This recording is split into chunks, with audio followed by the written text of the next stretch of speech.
What is up, everybody? And we're back with another ETB from the Pokemon Center that we're opening. Today will be some Stellar Crown. We're going to take a look, break it down. 11 packs, you know the deal. I actually have sent, I normally used to get 2 of each, or 4, depending on what the limit was, but it was usually 4 was the maximum before they started reducing it to 2, and now it's basically 1. But I was fortunate enough to have 2 of these. I sent the first one to get graded, the promo card, and it did come back at 10. So hopefully, in here we have another PSA 10 worthy promo. The way I view it, the promo will always outvalue the box if you can get it at PSA 10. Now, some of these promos, from what I've opened, are not the best looking. So now we will head towards our promo. Should be right over here to the left. There's one, and that's the Pokemon Center one. And it looks a little off to the left. And then the sleeves, and then the energies. So, well, I mean, I'll review it later, but it looks like it was a little off to the left. With these promos on the more, after a certain point, they didn't separate the Pokemon Center one with the regular one. They just put them all together. Before they were separate in their own sleeves, and you're actually able to see the back. Now you can't see the back until you actually open it. So we'll start off right now with our first pack. Stellar Crown, to me, is one of those sets where it has good cards. It has nice chase cards. Overall, it's a solid set. There's like no demand for it. Like, it's weird. Maybe it's just me.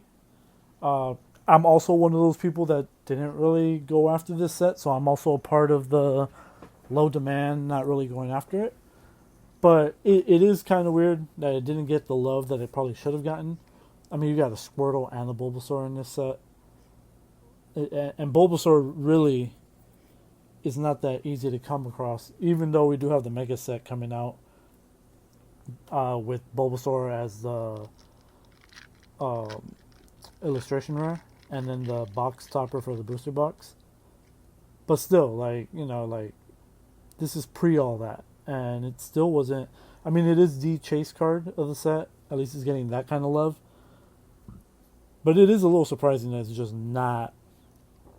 I don't know. It's not more sought after. Maybe it will be. Again, it might be one of those cards down the line, or maybe this set in general down the line, it just blows up. Kind of like how Burning Shadows is kind of blowing up right now a little bit. Fusion Strike is blowing up. That might cool down though with the rumored Gengar set coming out. And we have the Reverse Knockdown, Reverse Gulpin, and the Venusaur EX. Talking about Bulbasaur. The only thing I don't like about Scarlet and Violet, and maybe it's a me thing. Actually, there's 2 things. The gray borders. I'm still yellow borders all day. Fan. I don't know. It just feels like it makes the card itself pop more, whereas gray kind of like complements the card. Yellow is more that contrast where the card can pop. I don't know. Maybe creative differences. I mean, if you like the gray borders, more power to you. But me personally, yellow. That's my go-to. So that's one of the 2 things.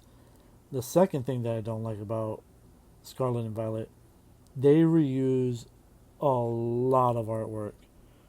Reverse low kicks, reverse Briar, and a hollow Buffalo. But yeah, they reuse a lot of the artwork, which I get. You're pumping out a lot of cards, a lot of sets, but I don't know. Like, I think that's why I like Destined Rivals so much, and Journey, and Black Bolt and White Flare to an extent. The artwork is all different. They're not reusing anything, or for the most part, it's very minimal, like very minimal. But I haven't been a fan of the reusing the artwork. It kind of throws me off. You don't really appreciate the set because you kind of like, oh, I've already seen most of these cards. Speaking of which, the Celebi. It's in Dustin. No, not. Is it Dustin Rhodes? Yeah, Vikavolt Reverse and Rhyperior Hollow. The other thing I like about some of these, like, cut camera cut off. We're back at it. Didn't open anything else. We're just going to pick up where we left off. Everything is in the exact same position. But as I was saying, the good thing about some of these like less chase after smaller sets is you kind of get Pokemon highlighted that normally don't get the spotlight. Like I said, Squirtle and Bulbasaur are the chases for this set. They don't normally get the spotlight because they're normally overshadowed by Reverse Impidimp, hold up, and a Raging Bolt. They're normally overshadowed by Charizard. They're usually always in a set with another Pokemon that overshadows them. Point in case, we are getting the Mega Evolutions, but Gardevoir and Lucario are pretty much being shoved to the front as like your go-to and your chase cards.